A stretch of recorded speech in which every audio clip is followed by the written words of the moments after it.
Praise the Lord. सबको मेरी तरफ से प्यार भरी जय मसीह की। तो आइए आज के संदेश की ओर चलते हैं। आज के संदेश का जो टॉपिक है, विषय है, वो ये है कि बहुत सारे मसीह लोगों का एक सवाल होता है कि अगर मेरा भाई मेरे विरुद्ध पाप करे और आकर मुझसे अपने पाप की माफ़ी मांगे तो मुझे उसे कितनी बार माफ़ करना चाहिए। हालेलुया। तो मेरे अजीजों, इससे पहले कि हम इस वचन की गहराई में जाएं, इस सवाल के जवाब को पवित्र बाइबल में ढूंढे, सबसे पहले मैं आपको बता देना चाहता हूं कि खुदा का वचन दो धारी तलवार है। परमेश्वर का वचन दो धारी तलवार है।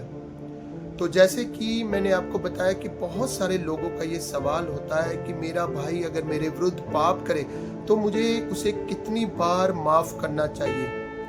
तो आइए, यही सवाल एक दिन खुदा के एक चेले ने खुदा से पूछा। आप मेरे साथ मत्ती की किताब 18 अध्याय उसकी 21 और 22 आयत देख सकते हो।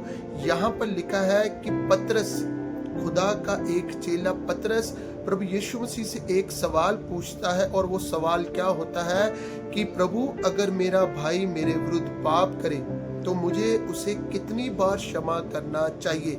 क्या 7 बार? और यीशु मसीह का क्या जवाब आता है जब आप मत्ती 18 की 22 पढ़ते हो?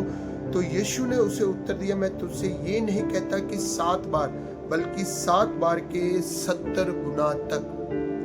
तो कई लोग इस वचन को लेकर चलते हैं कि अगर मेरा भाई मेरे विरुद्ध पाप करे तो मुझे उसे, जब तक वो मेरे पास आकर माफी मांगता है, तो माफ करना चाहिए। तो मैंने शुरुआत में आपको बता दिया था कि वचन दो धारी तलवार है। हालेलुया। मेरे अजीजों, एक छोटी सी उदाहरण देता हूँ। जैसे मेरा बेटा मेरे पर्स में से, मेरी जेब में से कुछ पैसे चुराता है और आकर मुझसे माफी मांगता है, मैं उसको माफ कर देता हूँ। अगले दिन फिर उसने यही काम किया, मैं फिर उसको माफ कर देता हूँ। उसके अगले दिन फिर उसने यही काम किया, मैं फिर उसको माफ कर देता हूँ। लेकिन वो कंटिन्यू यही काम करता जा रहा है। हर रोज मेरी जेब में से पैसे चुरा रहा है, तो हर रोज आकर मुझसे माफी मांग रहा है। तो फिर एक दिन मैं छड़ी उठा लूंगा, फिर मैं एक दिन उसको माफ नहीं करूंगा। क्योंकि अगर मैं उसको कंटिन्यू उसके पाप के लिए उसको माफ करता रहूंगा तो वो इस पाप के लिए ढीठ बन जाएगा। उसको ये बात पता चल जाएगी कि कोई बात नहीं, मेरे पिता ने तो मुझे माफ ही कर देना है। हालेलुया। तो ये वचन जो लिखा है, ये किन लोगों के लिए लिखा है? तो मैं बताना चाहता हूँ, ये वचन लिखा है नए विश्वासियों के लिए, जो अभी मसीह में नए आए हैं, जिन्होंने अभी अभी प्रभु यीशु मसीह को ग्रहण किया है और जिन्होंने अभी तक वचन की खरी शिक्षा को, सच्चे ज्ञान को नहीं पाया। ये वचन उनके लिए है। अगर कोई नया विश्वासी जो खुदा में अभी अभी आया है, अगर वो आपके विरोध में पाप करे तो हमारा फर्ज है उसको माफ कर देना।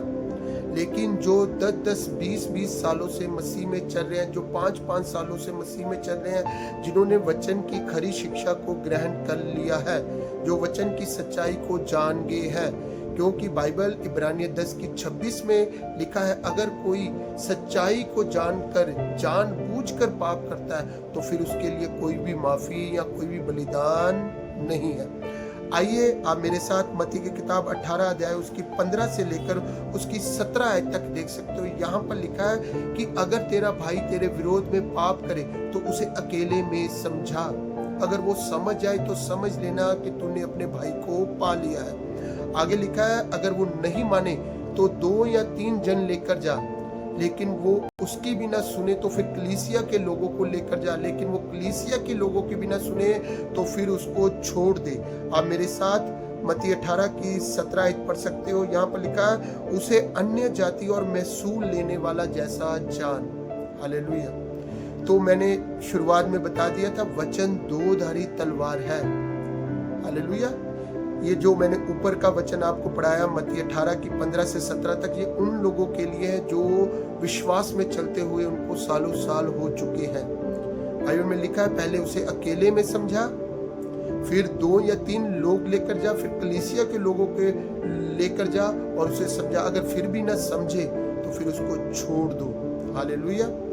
तो मेरे अजीजों, मैं विश्वास करता हूँ कि आज बहुत सारे लोगों का ये सवाल क्लियर हो गया होगा कि मैं अपने भाई को कितनी बार माफ करूँ। जो मसीह में अभी नए नए आए हैं, अगर वो गलती करते हैं तो हमारा फर्ज है उनको माफ करना।